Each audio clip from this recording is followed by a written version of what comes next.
Un millionnaire stérile ne croyait plus en rien, jusqu'au jour où il rencontra une simple serveuse qui lui offrit ce qu'il désirait le plus.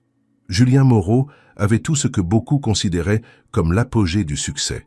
À 35, il dominait l'univers des technologies à Paris, à la tête d'un empire numérique évalué à plusieurs centaines de millions d'euros. Son nom figurait régulièrement dans les magazines économiques les plus prestigieux. Son visage était reconnaissable sur les plateaux de conférences internationales et ses opinions étaient relayées comme des prophéties du futur. Mais derrière les murs immaculés de son appartement suspendu au-dessus de la Seine, un silence pesant régnait, presque solennel, comme si chaque meuble design refusait de remplir le vide qu'il ressentait. Julien n'avait jamais été un homme particulièrement chaleureux. Dès l'enfance, il avait appris que l'affection pouvait être une faiblesse, une faille que d'autres pouvaient exploiter. Fils unique de parents distants et souvent absents, il s'était réfugié dans les chiffres, les algorithmes, la logique implacable des machines. Sa trajectoire vers le sommet avait été méthodique, presque clinique. Aucun scandale, aucune perte de contrôle. Tout était calculé, tout, sauf le désespoir qui s'était installé dans son cœur lorsque les médecins lui avaient annoncé qu'il était stérile. Ce diagnostic avait tout changé. Pendant des années, il avait repoussé l'idée de construire une famille, convaincu qu'il y aurait toujours du temps. Mais quand il s'était finalement senti prêt, le verdict l'avait fauché avec une brutalité inattendue. Il s'était senti trahi par son propre corps, privé de ce qu'il pensait être son dernier lien possible avec une forme d'humanité authentique. Depuis, chaque jour ressemblait au précédent.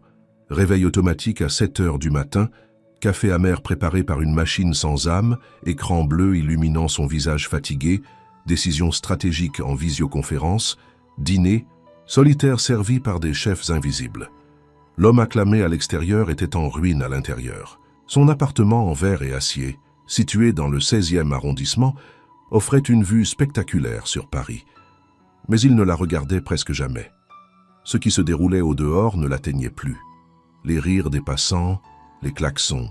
Lointains, les lumières vibrantes de la ville n'étaient que des fragments d'un monde auquel il ne se sentait plus appartenir. Même les femmes qu'il avait fréquentées ces dernières années ne laissaient aucune trace.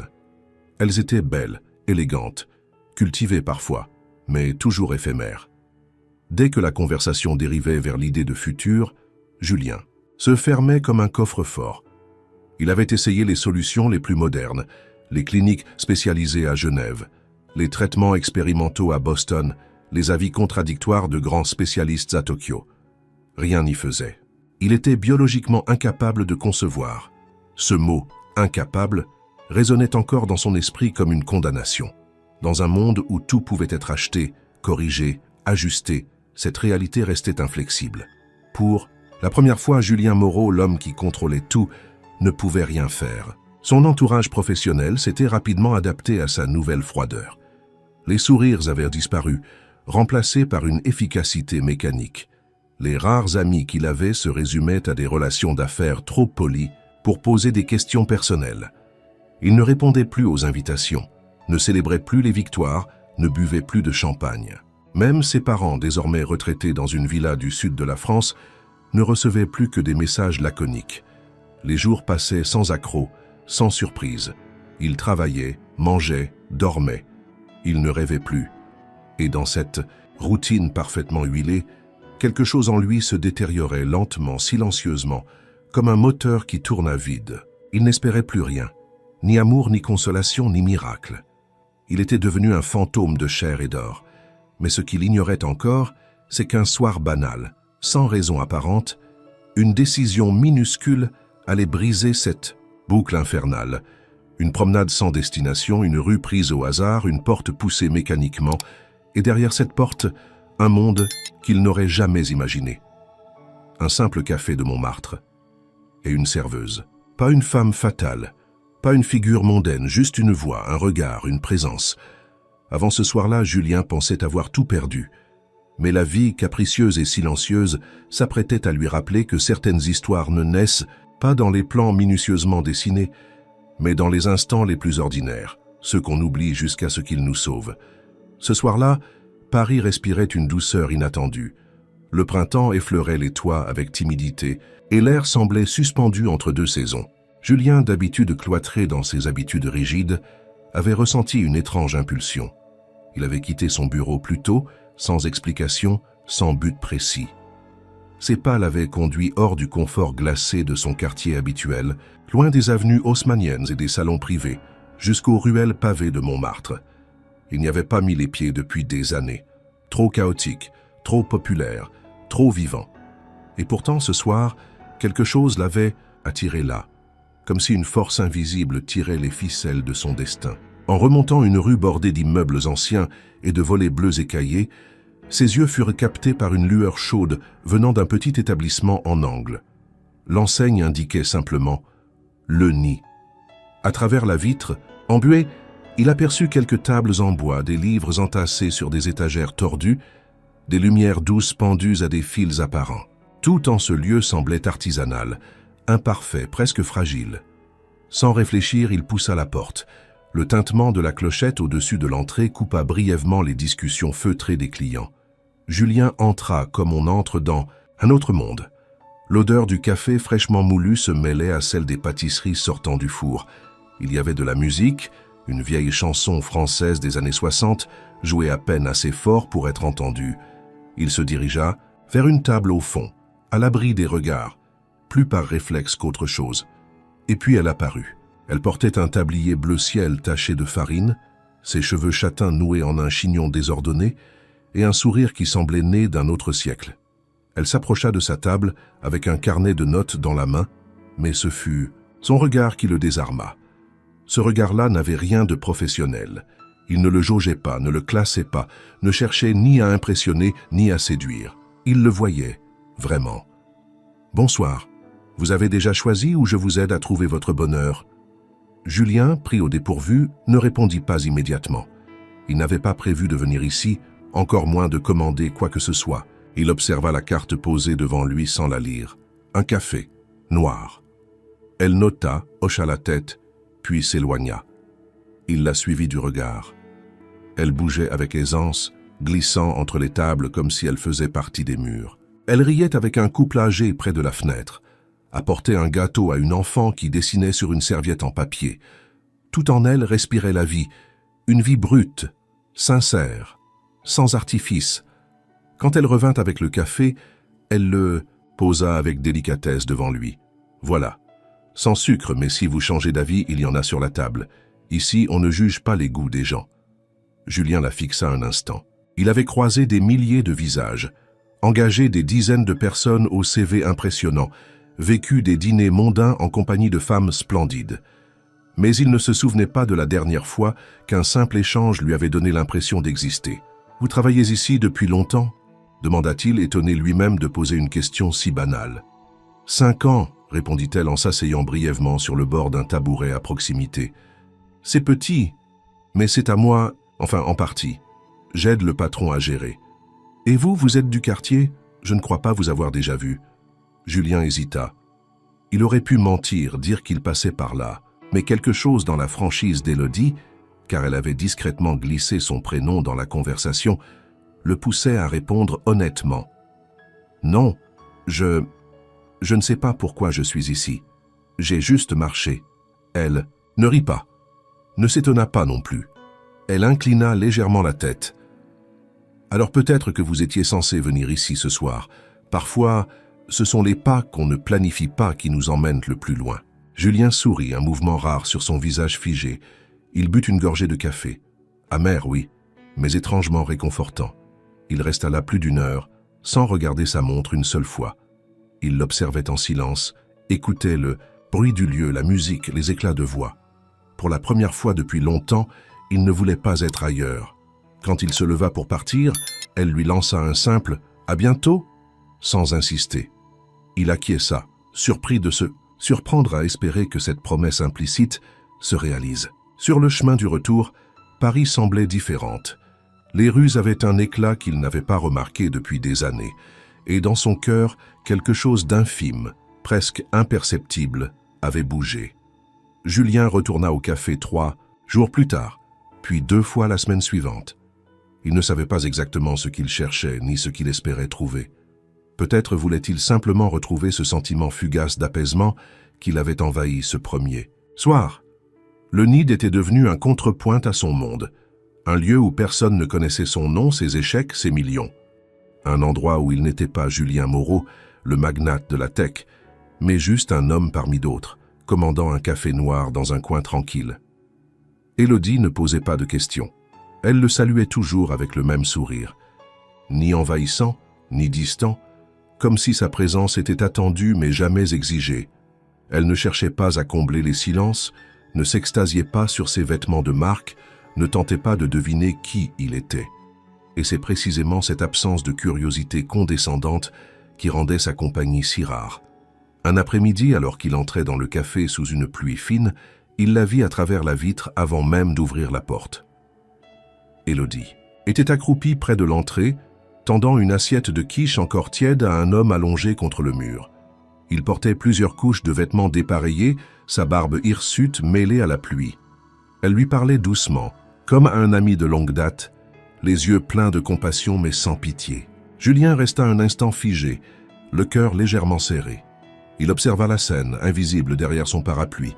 Quand il entra, elle était déjà retournée derrière le comptoir, reprenant son service comme si rien ne s'était passé. Il s'installa à sa table habituelle, incapable de détacher son esprit de cette image. Lorsqu'elle vint prendre sa commande, il ne put s'empêcher de lui demander « Vous le connaissez ?» Élodie haussa les épaules. « Pas vraiment. Il passe parfois. Il ne parle pas beaucoup, mais je sais ce qu'il aime manger.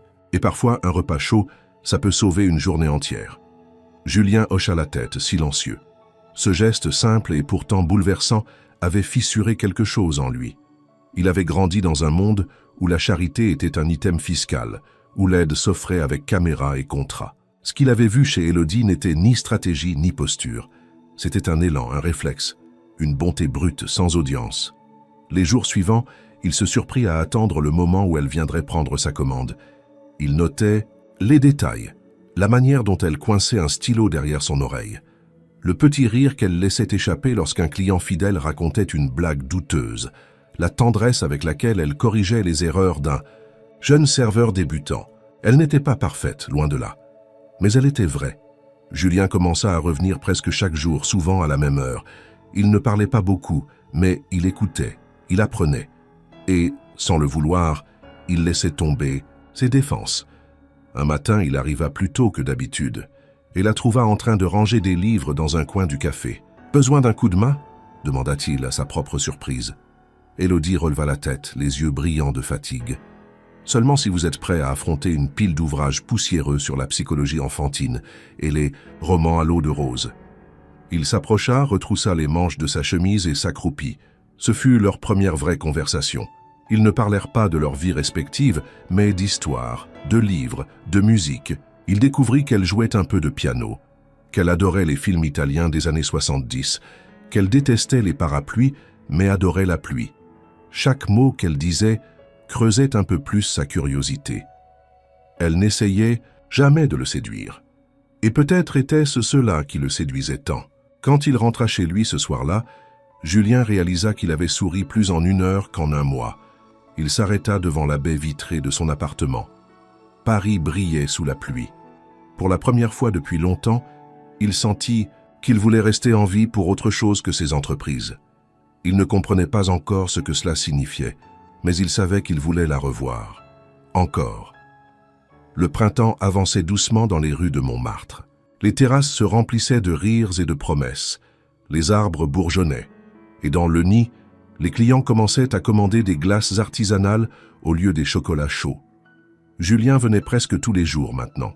Parfois, il restait 10 minutes, d'autres fois 1 heure entière. Il se contentait souvent d'un café, d'un croissant, d'un regard échangé avec Élodie entre 2 commandes.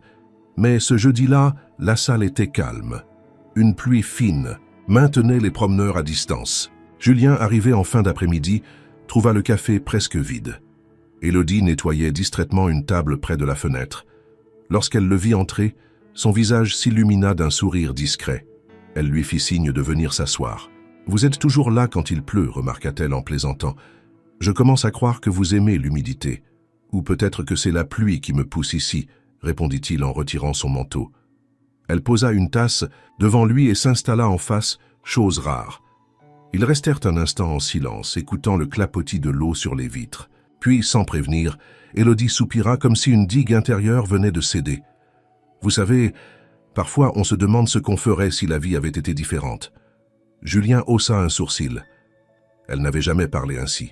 Habituellement, elle rayonnait de légèreté, de spontanéité, mais là, sa voix trahissait une gravité insoupçonnée.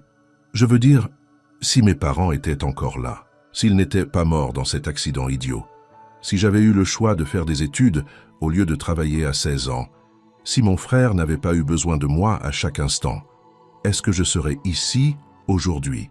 Est-ce que je serais moi? Elle s'interrompit. Julien l'observait attentif. Elle n'avait jamais mentionné sa famille auparavant. « Tu as un frère ?» demanda-t-il, cette fois en la tutoyant sans s'en rendre compte. Élodie acquiesça doucement. « Pierre. Il a 22 ans, mais son monde est différent. Il est autiste, avec un degré de dépendance assez élevé. Je m'en occupe seul depuis la mort de nos parents. On n'a pas d'autres proches. Je travaille ici parce que le patron me permet des horaires flexibles, et parfois, je peux l'emmener, avec moi quand il n'y a pas trop de monde. » Julien se sentit soudain très petit. Il pensait porter une croix insupportable, mais il n'avait jamais été obligé de sacrifier sa vie pour quelqu'un d'autre. Il n'avait jamais dû réorganiser son existence autour des besoins d'un autre être humain. Il baissa les yeux, incapable de formuler une réponse. « Et toi ?» lança-t-elle doucement, presque à contretemps. « Tu as des frères? Une famille? Quelqu'un qui t'attend quand tu rentres chez toi ?» Julien se raidit. La question, si anodine en apparence, venait de percuter son cœur comme un coup de poing. Il leva les yeux vers elle, mais son regard s'était perdu quelque part au-delà de la fenêtre. Non, personne. Il ne dit rien d'autre. Il aurait pu parler des tests médicaux, des rendez-vous glacés avec des spécialistes, du mot « stérilité » posé comme une sentence. Mais il n'y parvenait pas. Pas encore. Il sentait les mots bloqués au fond de sa gorge comme un poison ancien. Élodie, pourtant, ne le força pas. Elle ne relança pas la conversation. Elle se leva avec délicatesse, reprit sa place derrière le comptoir. Julien resta là un moment, seul avec son café refroidi, ses pensées engourdies. Il repensait à cette jeune femme qui portait en elle une force tranquille, forgée dans la douleur mais jamais amère. Il quitta le café sans bruit, sous une pluie plus dense. Sur le chemin du retour, il se sentit plus seul que jamais. Non pas à cause de l'absence des autres, mais à cause de l'abîme entre ce qu'il voulait dire et ce qu'il arrivait à exprimer. Les mots lui manquaient, ou peut-être avait-il simplement trop longtemps vécu dans un monde où les sentiments n'avaient pas leur place. Mais une chose était certaine, elle l'avait touché, pas par la pitié, pas par la charité, par la vérité nue de son histoire. Elle avait mis en lumière ses propres silences et ce qu'il cachait. Les jours suivants, Julien ne revint pas au café. Pas le lendemain, ni le surlendemain. Une semaine entière passa sans qu'il pousse la porte de Leni. Élodie, bien qu'habituée à la discrétion de ses clients réguliers, ne pouvait s'empêcher de penser à lui. Il n'avait laissé aucun mot, aucun indice. Son absence créait un vide discret mais pesant dans la routine du café. Chaque fois que la clochette de la porte retentissait, elle espérait un instant voir sa silhouette familière apparaître sous le cadre. Mais ce n'était jamais lui. Elle tenta de se convaincre que ce n'était rien. Il n'était pas un ami ni un proche, il n'avait jamais rien promis. C'était un client, certes singulier, certes silencieusement attachant, mais un client tout de même. Pourtant, elle se surprenait à réarranger les livres de leur dernière conversation, à préparer une dose de café noir juste avant l'heure à laquelle il venait d'habitude. Le silence qu'il avait laissé derrière lui semblait parler plus fort que toutes les conversations qu'ils auraient pu avoir. Julien, lui, s'était enfermé dans le mutisme de ses tours de verre. Il passait ses journées devant ses écrans, à signer des contrats, à valider des budgets, à analyser des rapports. Tout fonctionnait à la perfection. Son empire n'avait jamais été aussi prospère. Mais à chaque fin de journée, lorsqu'il rentrait dans son appartement désert, l'écho de son absence au café le rattrapait. Il pensait à Élodie, à son regard franc, à sa voix posée, à la douceur ferme avec laquelle elle portait son monde fragile. Il voulait retourner là-bas, il y pensait chaque matin, mais une peur l'avait saisi, sourde et irrationnelle. Peur de s'attacher, peur de devoir parler de lui, de dire tout haut cette vérité qu'il n'osait même pas se répéter. Il ne serait jamais père. Il craignait que ce poids, une fois partagé, altère ce qu'il avait trouvé dans ces instants suspendus avec elle. Puis, un jeudi après-midi, presque 2 semaines après sa dernière visite, il entra de nouveau dans le café. Il n'y avait pas de plan, pas de discours préparé. Il était simplement sorti marcher, et ses pas l'avaient mené là. La clochette tinta. Élodie leva les yeux du comptoir. Son visage se figea une seconde entre surprise et soulagement. Elle ne dit rien. Elle se contenta de prendre une tasse, de la remplir de café noir et de la poser à sa place habituelle, comme si rien n'avait changé. Julien s'approcha lentement.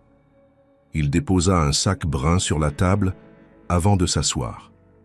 Élodie le regarda, intriguée. « C'est pour Pierre, » dit-il. « Un livre, sur la musique et le développement cognitif. J'ai lu que ça pouvait aider, parfois. » Elle ouvrit le sac. À l'intérieur, un ouvrage relié, en parfait état, difficile à trouver même en ligne. Elle le feuilleta, émue, sans trouver les mots. « Merci, il va adorer, » murmura-t-elle. Il hocha la tête. Mais ce qu'elle vit alors dans ses yeux n'était pas la satisfaction d'un geste accompli. C'était une tristesse profonde, ancrée comme si ce don, aussi sincère soit-il, venait d'un endroit où résonnait encore trop de silence non dit. Elle sentit que quelque chose en lui luttait pour ne pas s'effondrer. Un combat qu'elle ne comprenait pas encore, mais qu'elle respectait. Ils restèrent là, sans parler, partageant un café tiède et une complicité étrange, faite d'ombres et de lumière. Aucun mot n'était nécessaire. Le simple fait d'être là, l'un, en face de l'autre, suffisait. Quand Julien se leva pour partir, elle lui toucha le bras doucement. « Tu sais, parfois on peut juste être là, même sans tout comprendre, même sans tout dire. » Il baissa les yeux vers sa main. Elle était petite, calleuse, honnête. Il hocha la tête une fois de plus, incapable de formuler ce que son cœur criait en silence. Il sortit sous la pluie, encore. Mais cette fois, il sentait qu'il n'était plus tout à fait seul. Le ciel de Paris était d'un bleu pâle ce soir-là, comme si la ville retenait son souffle. Julien avait passé la journée à effacer et reprogrammer rendez-vous, repoussant tout ce qui pouvait attendre. Il avait envoyé un message à Élodie, le tout premier, une phrase brève. « Es-tu libre ce soir ?» Elle avait répondu quelques minutes plus tard, toujours pour un dîner improvisé. C'était tout, mais pour Julien, ce message résonnait comme une promesse fragile, presque irréelle. Elle arriva à 20 heures précises, vêtue d'un manteau beige trop léger pour la saison et d'un foulard noué négligemment autour du cou. Il l'attendait dans sa grande cuisine immaculée, visiblement nerveux. Il avait commandé des plats simples chez un traiteur discret, mais avait dressé la table lui-même. 2 assiettes, 2 verres, une bouteille de vin blanc encore fermée. L'atmosphère était presque solennelle. Élodie entra en souriant, mais son regard s'attarda sur l'appartement. Elle n'y avait jamais mis les pieds. L'endroit, vaste et silencieux, semblait tout droit sorti d'un magazine d'architecture, trop propre, trop parfait. Julien remarqua son hésitation. « C'est impressionnant, » dit-elle, en posant son sac près du canapé. « C'est surtout vide, » répondit-il en lui tendant un verre. « Tu es la première personne à venir ici depuis très longtemps. » Ils s'assirent. Les premières minutes furent maladroites. Ils parlèrent du café, de Pierre, de la pluie qui menaçait de nouveau. Mais quelque chose dans le regard de Julien trahissait une tension contenue. Élodie le sentit. Elle posa sa fourchette, le regarda droit dans les yeux. « Tu n'es pas obligé de parler, tu sais, mais si tu veux le faire, je suis là. » Il respira profondément, ferma les yeux une seconde, puis il parla. « Il y a quelque chose que je n'ai jamais dit à personne. Enfin presque personne, et je ne sais pas pourquoi je veux te le dire maintenant. Peut-être parce que tu ne me vois pas comme les autres. » Elle ne répondit pas. Elle attendit. « Je suis stérile, » dit-il enfin, la voix rauque. « J'ai passé des années à croire que ce n'était pas grave, que je n'avais pas besoin d'avoir des enfants, que je pouvais vivre pour ma carrière, pour mes succès. Mais quand j'ai voulu, c'était trop tard. Les tests ont été sans appel. Aucun traitement ne fonctionne.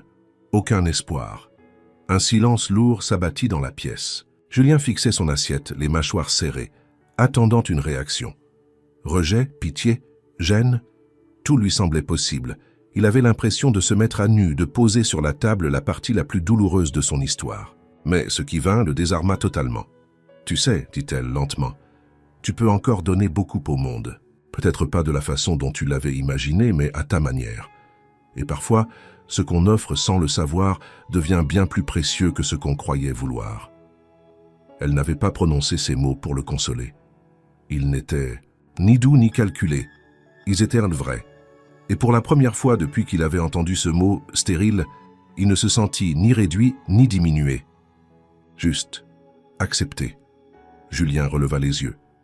Il vit en Élodie une lumière qu'il n'avait jamais trouvée chez personne, pas une lumière éclatante, spectaculaire, mais une lueur douce, stable, une présence, une force discrète. Ils ne dirent plus rien pendant un long moment.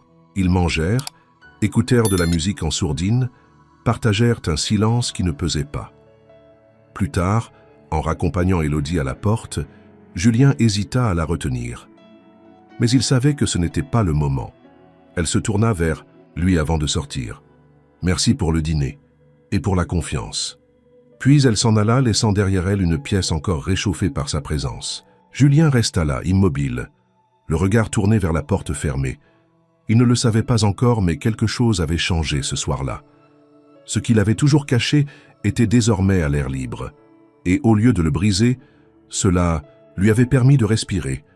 Depuis ce dîner, quelque chose d'indicible s'était installé entre Julien et Élodie. Ce n'était pas encore de l'amour, pas tout à fait, mais un lien tissé dans la confidence, le respect, et cette forme de tendresse silencieuse qui naît lorsqu'on partage une douleur sans la juger. Julien ne tentait plus de comprendre pourquoi il venait chaque jour au café.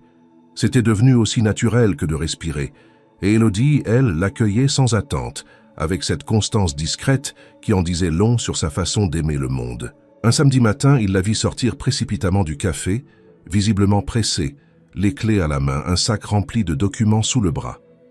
En le voyant, elle s'arrêta un instant. « Je suis désolé, Pierre a un rendez-vous de dernière minute chez le kiné. Le taxi vient de m'annuler et je vais être en retard.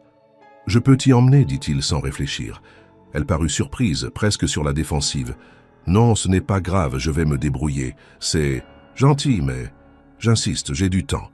Et j'aimerais le rencontrer. » Ces derniers mots résonnèrent de plus fort qu'il ne l'avait prévu. Élodie le fixa incertaine, puis acquiesça. « Très bien, mais ne t'attends pas à ce qu'il te parle. » Ils montèrent dans la voiture de Julien, une berline noire, discrète. Le trajet fut court. Devant un petit immeuble de banlieue, elle l'invita à monter. Julien entra dans un appartement modeste mais chaleureux. Les murs étaient recouverts de dessins, de calendriers colorés, de photos Polaroid. Et au milieu du salon, assis en tailleur sur un tapis, il y avait Pierre. Il avait le regard fuyant, les gestes mécaniques et des écouteurs couvrant ses oreilles. Mais dès qu'Élodie entra, il leva la tête, un sourire fugace illuminant son visage. Elle s'accroupit à côté de lui parla doucement. Julien resta en retrait, observant la scène avec une émotion étrangère. Il vit la douceur dans les gestes d'Élodie, la manière instinctive avec laquelle elle adaptait sa voix, ses expressions, tout son être, pour se connecter à son frère. Ce n'était pas un rôle, c'était sa vie. Lorsqu'elle le présenta à Pierre, celui-ci ne répondit pas. Il tourna simplement la tête vers lui, l'observa une seconde, puis se replongea dans ses écouteurs. Julien sourit. « Il m'a... regardé, dit-il. C'est déjà beaucoup, non ?»« Énormément, répondit-elle, émue. Ce jour-là, il les accompagna jusqu'à la clinique, puis une autre fois pour un rendez-vous de suivi. Ensuite, pour aller faire les courses ensemble. Peu à peu, Julien entra dans la logistique du quotidien d'Élodie. Non comme un sauveur, mais comme un soutien. Il l'aidait à organiser les trajets, à contacter des spécialistes, à remplir des formulaires administratifs. Il mettait à profit ses ressources, ses connexions, ses compétences, mais sans jamais s'imposer. En retour, Élodie l'introduisit à son monde. Elle lui apprit à cuisiner des plats simples, des œufs cocottes, une ratatouille maison, un gâteau au yaourt qu'ils firent ensemble un dimanche pluvieux. Ils mangeaient sur sa petite table, pendant que Pierre, assis au salon, empilait des blocs de bois en silence. Julien découvrait un univers où rien n'était parfait, mais où tout avait du sens. Un soir, alors qu'il terminait un gratin encore fumant, Julien demanda « Tu ne te sens jamais dépassé, fatigué ?» Élodie sourit tristement. « Tout le temps. Mais si je m'arrête, qui s'occupe de lui? On ne choisit pas ce qu'on porte. On apprend à le faire avec le plus de dignité possible. » Il la regarda longuement. « Jamais il n'avait rencontré quelqu'un d'aussi fort. Et jamais il ne s'était senti aussi vulnérable, aussi humain. Ce n'était pas une histoire d'amour classique, pas de baisers volés sous la pluie, pas de déclarations enflammées.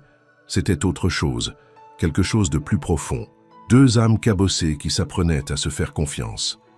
Un homme qui avait renoncé à la vie et une femme qui, malgré la douleur, n'avait jamais cessé de croire en elle. Julien ne savait pas où cela les mènerait. Mais pour la première fois, il avait envie de construire, pas pour combler un vide, mais pour partager une vérité. L'été s'était doucement installé à Paris. Les journées s'étiraient jusqu'à tard, et l'air embaumait les fleurs des balcons et les souvenirs en dormance. Julien, pourtant, ne goûtait pas cette lumière nouvelle. Quelque chose en lui se contractait à mesure que les jours passaient. Plus il se rapprochait d'Élodie, plus il sentait un vertige se former sous ses pieds. Il dormait mal, ses pensées tournaient en boucle, et surtout, un sentiment grandissait, la peur. Il s'en rendit compte un soir, en observant Élodie rire avec Pierre pendant qu'il regardait un vieux dessin animé. Julien était là, assis sur le canapé, les jambes croisées, un bol de pop-corn à la main. Il aurait dû se sentir heureux. C'était exactement ce qu'il croyait avoir toujours cherché, une famille. Même imparfaite, même inattendue, mais à la place un vide froid se forma dans sa poitrine. Il comprit. Il tombait amoureux. Non pas d'une idée, ni d'un rêve, d'elle, d'Élodie avec ses silences chargés de sens, sa force tranquille, son monde imparfait mais sincère. Et ce sentiment, au lieu de le rassurer, l'effrayait. Il se leva tôt le lendemain, plus tôt que d'habitude. Il regarda les messages, non lus sur son téléphone, les rappels de réunion, les notifications inutiles, mais aucun d'eux ne portait le poids de la décision qu'il s'apprêtait à prendre. Pendant la journée, il refusa tous les appels d'Élodie.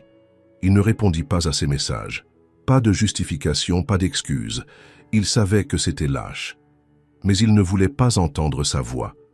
Pas si cela risquait de l'en dissuader. Julien se jeta à corps perdu dans le travail. Il relança des projets qu'il avait mis de côté, reprit contact avec des investisseurs étrangers, accepta des déplacements qu'il avait précédemment déclinés. Il retourna dans son monde de chiffres, de verre et d'acier. Là où les émotions ne franchissaient pas les portes, où tout avait un sens logique, calculable, là où l'amour n'existait pas. Mais malgré les journées remplies, les réunions interminables, les nuits courtes passées devant des tableurs, quelque chose en lui résistait. Il pensait à elle dans les silences. Dans la vapeur de son café du matin, dans le bruit des klaxons, dans l'écho de son propre pas dans le couloir vide de son appartement. Elle revenait toujours. Sa voix, son rire, ses silences, et surtout ce regard lorsqu'elle lui avait dit qu'il pouvait encore offrir quelque chose au monde. 2 semaines passèrent ainsi. 2 longues semaines pendant lesquelles il disparut, volontairement de sa vie. Il espérait qu'elle comprendrait, qu'elle verrait qu'il faisait cela pour elle, pour lui éviter une vie incomplète, construglée sur une impossibilité. Il ne voulait pas être un poids. Il ne voulait pas qu'elle abandonne ses rêves pour lui, car dans son esprit, il n'était plus capable de construire ce que toute femme méritait, une famille au complet. Il pensait qu'il faisait le bon choix. Jusqu'au jour où, en passant par hasard devant le nid, il vit un petit papier collé à la porte. Élodie ne l'avait pas retiré. Il s'approcha.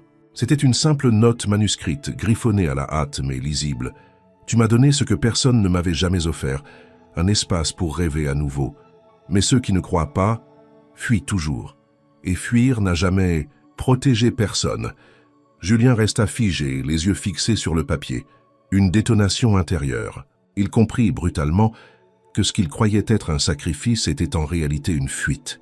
Il n'avait pas agi par altruisme. Il avait eu peur. Peur de ne pas être assez. Peur d'être aimé malgré ses limites. Peur d'avoir enfin trouvé quelque chose qui comptait et de ne pas savoir quoi en faire. Il fit demi-tour sans entrer. Mais cette fois, il ne fuyait plus. Il allait devoir affronter ce qu'il était. Et surtout, ce qu'il voulait devenir. Julien ne dormit pas cette nuit-là. Le billet qu'il avait lu sur la porte du café tournait dans son esprit comme une boucle infinie. Chaque mot, chaque silence entre les lignes résonnait en lui avec une clarté douloureuse. Il réalisa que ce n'était pas seulement Élodie qui l'avait blessé, c'était lui-même qui l'avait trahi. Il s'était convaincu qu'il la protégeait, qu'il lui évitait une vie incomplète. Mais au fond, il s'était encore une fois dérobé, comme toujours, comme avec sa famille, comme avec sa vérité. Il n'avait jamais su rester quand cela devenait réel. Au petit matin, Paris s'éveillait lentement sous un ciel d'ambre. Julien regarda les immeubles s'illuminer au loin, les fenêtres s'ouvrir une à une comme des paupières fatiguées. Il savait ce qu'il devait faire, pas pour réparer, pas pour obtenir un pardon, mais parce qu'il était temps d'arrêter de fuir. Il passa la journée à réfléchir à la manière d'agir. Aucun mot ne lui semblait suffisant. Aucune formule ne pouvait effacer l'abandon. Alors il décida de ne pas parler, de montrer. Il contacta un vieil ami notaire. Commença des démarches complexes, longues, mais nécessaires. Il voulait créer quelque chose de vrai, quelque chose qu'Élodie pourrait refuser, mais jamais ignorer. Le soir venu, il se présenta devant la porte de son appartement. Il n'avait pas prévenu. Il avait hésité 100 fois à faire marche arrière. Mais il resta là, debout, tenant un petit dossier entre les mains, jusqu'à ce qu'elle ouvre. Elle le regarda, interdite. Elle ne dit rien. Lui non plus, pendant une seconde longue comme une éternité. « Je suis venu parce que tu avais raison, dit-il enfin. Je fuis depuis toujours. Je pensais que ne pas t'impliquer dans ma vie était un acte de bonté, mais c'était juste de la peur. J'ai fui la seule chose qui comptait. » Élodie le fixait, les bras croisés, silencieuse. Il tendit le dossier. « Ce sont des documents d'adoption. Je ne suis pas venu pour forcer quoi que ce soit. Je ne veux pas te convaincre. Je veux te proposer. Une vraie vie. Pas celle que j'avais prévue. Pas celle que la société attend. La nôtre. Si tu veux. Avec Pierre. Avec un enfant qu'on n'a pas encore. Peut-être. » Elle ouvrit lentement le dossier. Les premières pages montraient des preuves de solvabilité, des lettres de motivation, des certificats médicaux. Julien avait tout préparé. Il ne savait pas ce qu'elle allait répondre. Et pour la première fois, il acceptait cette incertitude. « Tu n'es pas obligé de me répondre maintenant, » ajouta-t-il. « Je voulais juste que tu saches que cette fois, je reste, même si tu dis non. » Élodie referma doucement le dossier. Son visage ne trahissait rien, ni colère ni joie, juste un calme profond, presque douloureux. « Tu es sûr de ce que tu fais ?» demanda-t-elle enfin, la voix basse. « Parce que ce n'est pas une idée romantique, ce n'est pas un geste héroïque. C'est une vie, une vraie. Avec des cris, des rendez-vous ratés, des nuits blanches, avec Pierre, avec tout ce que ça implique. »« Je suis sûr que je veux essayer, » répondit-il, « et c'est déjà plus que ce que j'ai jamais été. » Elle ne sourit pas. Elle ne pleura, pas non plus. Elle se contenta de hocher lentement la tête. « J'ai besoin de temps. »« Prends tout le temps qu'il faudra, » dit-il en reculant. « Je suis là, et cette fois, je ne pars pas. » Il tourna les talons, laissant le dossier entre ses mains, et s'éloigna dans le couloir sans se retourner. Il ne savait pas ce qu'elle allait décider. Mais il avait fait ce qu'il devait faire. Il avait choisi de rester. Les jours suivants furent suspendus dans une étrange attente. Julien ne reçut aucun message, aucune réponse d'Élodie. Il n'insista pas. Il s'était engagé à ne plus fuir, mais aussi à ne plus forcer. Cette fois, il avait semé quelque chose. Il devait maintenant laisser le temps agir. Chaque matin, il vérifiait son téléphone en silence. Il se réveillait plus tôt, marchait plus longtemps. Il passait parfois devant le nid, sans y entrer. Il ne voulait pas envahir son espace. Il voulait qu'elle vienne si elle en ressentait le besoin. La proposition restait là, entre eux, comme une porte entr'ouverte. Pendant ce temps, il continua à avancer dans son projet. Il rencontra un avocat spécialisé en adoption, mit de l'ordre dans ses affaires personnelles, réorganisa ses priorités. Pour la première fois de sa vie, Julien construisait quelque chose qui ne dépendait ni de profit ni d'objectifs stratégiques. Il construisait une possibilité. Une semaine après leur dernière rencontre, Élodie apparut à l'improviste à l'entrée de son immeuble. Julien, qui venait de rentrer d'un rendez-vous professionnel, la trouva assise sur les marches, les mains croisées sur ses genoux. Elle leva les yeux lorsqu'il s'approcha mais ne bougea pas. « Je n'ai pas encore pris ma décision, dit-elle, avant même qu'il n'ouvre la bouche. Mais je voulais te voir. » Ils montèrent ensemble. L'atmosphère dans l'appartement semblait différente, moins glacée, plus vivante. Julien lui servit un thé et ils s'installèrent en silence dans le salon. « Tu m'as surprise, dit-elle après un moment. Pas parce que tu veux adopter, mais parce que tu n'as pas reculé, cette fois. Je t'ai attendu et tu es revenu sans te cacher. J'ai compris que je n'avais jamais été aussi proche de perdre quelque chose qui comptait vraiment. Et que, si je voulais une vraie vie, je devais arrêter de la contrôler. » Elle l'observa, l'air sérieux, puis se leva. Elle fit quelques pas dans la pièce, les bras croisés. « Adopter un enfant, Julien, ce n'est pas une idée abstraite, ce n'est pas une réparation. C'est une responsabilité immense, et avec Pierre, ce ne sera jamais simple. Je sais, et je ne veux pas le faire pour combler un vide. Je veux créer un sens, avec toi, avec ce qu'on a déjà, même si c'est bancal, même si ce n'est pas conforme. » Elle le regarda longuement. Il soutint son regard sans faiblir. Il n'y avait ni promesse magique, ni romantisme exagéré dans ses paroles. Juste une honnêteté brute. Elle s'approcha, s'assit près de lui. « Je n'ai pas dit non, Julien, mais j'ai besoin de croire que tu ne fais pas ça parce que tu m'aimes. L'amour, ça passe. Il faut autre chose, quelque chose de plus profond. Ce que je ressens pour toi, ce n'est pas un feu d'artifice. C'est un feu qui reste allumé quand tout le reste s'éteint. » Elle sourit alors pour la première fois depuis longtemps. Un sourire timide comme une éclaircie. C'est la plus étrange des déclarations, mais c'est peut-être la plus belle. Il ne tenta pas de l'embrasser, il ne la prit pas dans ses bras. Il respecta ce moment, aussi fragile qu'une porcelaine fine. Elle posa simplement sa tête contre son épaule, et ils restèrent là, sans bouger, le cœur moins lourd, les silences moins durs. Ce soir-là, Julien sentit que quelque chose s'était réellement ouvert entre eux. Ce n'était plus une promesse, c'était un début, un vrai. Les semaines passèrent comme dans un souffle, portés par une complicité silencieuse.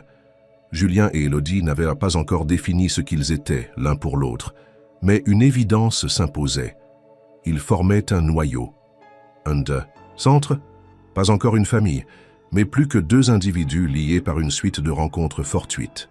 Ils s'apprivoisaient à leur rythme entre le chaos doux du quotidien et les projets inachevés du futur. Pierre, de son côté, s'était peu à peu habitué à la présence de Julien. Il ne parlait toujours pas beaucoup, mais son comportement trahissait une forme d'acceptation. Il acceptait de marcher à ses côtés, de manger à la même table, de s'asseoir près de lui sans agitation. Un jour, il lui tendit même un dessin, une maison colorée avec 3 personnages stylisés devant. Julien le garda précieusement. Puis, un matin de fin d'été, Élodie lui envoya un message inhabituel. « J'ai besoin de te parler. Ce soir. » Court, sans ponctuation. Julien sentit un frisson lui parcourir l'échine. Il tenta de ne pas trop y penser pendant la journée, mais l'attente rongeait ses pensées. Quand elle arriva chez lui, elle tenait une enveloppe entre les mains. Ses traits étaient tendus, ses gestes plus hésitants que d'ordinaire. Julien lui ouvrit la porte en silence. Elle entra, posa son sac, mais ne s'assit pas. « Ce que je vais te dire, je ne savais pas si je devais le garder pour moi. Mais maintenant que tu m'as parlé d'adoption, que tu t'es engagé ainsi, je ne peux plus me taire. » Il ne répondit pas. Elle lui tendit l'enveloppe. « Ce sont des résultats médicaux, des analyses que j'ai faites avant même de te rencontrer. À l'époque, j'étais avec quelqu'un, un homme que j'ai quitté dès que j'ai compris ce qu'il était. Violent, manipulateur. Quand je suis parti, je me suis retrouvé seul, et j'ai appris que j'étais enceinte. » Julien resta immobile. Ses yeux passèrent lentement de l'enveloppe à elle. Elle continua, la voix plus fragile. « J'ai gardé le secret, par peur, par honte. Je ne voulais pas que ce passé toxique entre dans ma nouvelle vie. Je me suis dit que je pouvais gérer seul. Mais depuis que tu es là vraiment, je ne peux plus cacher ça parce que ce bébé va naître, et tu dois le savoir. » Elle recula d'un pas, comme pour lui laisser l'espace de réagir. Mais Julien ne dit rien. Pas tout de suite. Il ouvrit l'enveloppe, lut les premières lignes. Les résultats confirmaient ce qu'elle disait. Grossesse confirmée, datant de plusieurs mois. Il se sentit pris dans une vague d'émotions contradictoires, surprise, douleur, incompréhension, et pourtant aucune colère. Il leva les yeux vers elle. « Pourquoi me le dire maintenant ? Parce que tu as parlé d'être père, et que tu n'as jamais pu l'être biologiquement. Et moi, je porte un enfant d'un autre. Je ne voulais pas que tu penses que je t'utilise, que je profite de ton désir, mais je veux que tu saches que si tu restes, ce sera pour nous 3. » Avec cette vérité, Julien s'approcha d'elle. Il posa lentement une main sur son ventre encore discret. Un geste simple, mais chargé de 1000 significations. Ce n'est pas mon sang, mais ce sera mon enfant, si tu le veux. Les larmes montèrent aux yeux d'Élodie. Elle ne s'attendait pas à cette réponse. Elle avait préparé toutes les réactions possibles, la fuite, la colère, le silence glacial, mais pas cette douceur, pas cette acceptation. « Tu es sûr ?» demanda-t-elle comme pour confirmer que ce moment n'était pas une illusion. « Je suis sûre de toi, Élodie, et c'est tout ce qui compte. » Il la prit dans ses bras. Ce fut la première fois qu'ils se laissèrent aller à une étreinte aussi longue, aussi vraie, une étreinte de deux êtres qui, malgré les cicatrices, choisissaient de croire. Les jours qui suivirent cette révélation furent comme suspendus dans une clarté nouvelle. Julien, Élodie et Pierre formaient désormais une silhouette à trois dans les rues de Paris. Rien n'était encore officiel. Aucune annonce, aucun papier signé. Mais une vérité s'était imposée. Ils avançaient ensemble. Et ce « ensemble » pesait plus que tous les contrats que Julien avait signés dans Xavier. Il accompagnait Élodie à ses rendez-vous de suivi, s'intéressait aux conseils des sages-femmes, lisait des articles sur la parentalité tardive et l'accompagnement des enfants issus de relations difficiles. Il posait des questions, parfois trop. Il voulait comprendre, tout absorber, se préparer. Mais au fond, rien ne le préparait à cette sensation étrange qui grandissait en lui. L'amour inconditionnel pour un enfant qui n'était pas encore là et qui ne serait jamais biologiquement sien. Un soir, alors qu'ils rentrèrent d'une consultation, Julien proposa un détour. Il l'emmena à une trentaine de minutes de Montmartre, dans un quartier résidentiel calme, presque oublié par le tumulte parisien. Ils s'arrêtèrent devant un immeuble discret, récemment rénové. « Tu veux visiter un endroit ?» demanda-t-il. Elle haussa un sourcil curieuse. Il ouvrit la porte d'entrée avec une clé qu'elle n'avait jamais vue. Ils montèrent au dernier étage. L'appartement était vide, mais baigné de lumière. Des pièces spacieuses, des murs clairs, un balcon surplombant un petit jardin intérieur. Il l'observa tandis qu'elle découvrait chaque recoin. Quand elle se retourna vers lui, il lui tendit un trousseau. « Ce n'est pas une bague, dit-il. Je sais que tu ne crois pas à ces symboles. Moi non plus, d'ailleurs. Mais ceci, c'est notre clé. Celle d'un lieu qu'on peut remplir ensemble. Toi, Pierre, le bébé, moi, si tu veux. » Elle le regarda longtemps. Il n'y avait aucune mise en scène, aucun genou à terre, aucun discours grandiloquent. Juste Julien debout, les mains ouvertes, le cœur à nu. Et elle comprit, à cet instant, que l'homme devant elle n'était plus celui qu'elle avait rencontré des mois plus tôt. Il ne portait plus l'armure du pouvoir. Il ne cherchait plus à contrôler ou à prévoir. Il proposait simplement d'exister à leur côté. « Et si je dis non ?» murmura-t-elle. « Alors je chercherai une autre façon d'être là, parce que je resterai, quoi qu'il arrive. » Elle s'approcha, serra les clés dans sa main, puis posa son front contre sa poitrine. Julien la serra doucement contre lui. Le silence dans l'appartement semblait les envelopper, comme un cocon fragile prêt à devenir refuge. Le choix, elle le savait, était le plus difficile de sa vie. Ce n'était pas une simple acceptation. C'était un acte de foi. Accueillir un homme qui n'était pas le père de son enfant. Intégrer un compagnon dans la vie de Pierre, avec ses besoins particuliers. Réinventer une famille à partir de blessures. Mais au fond d'elle, quelque chose murmurait que c'était juste. Pas facile, juste. On n'aura pas une vie parfaite, dit-elle enfin.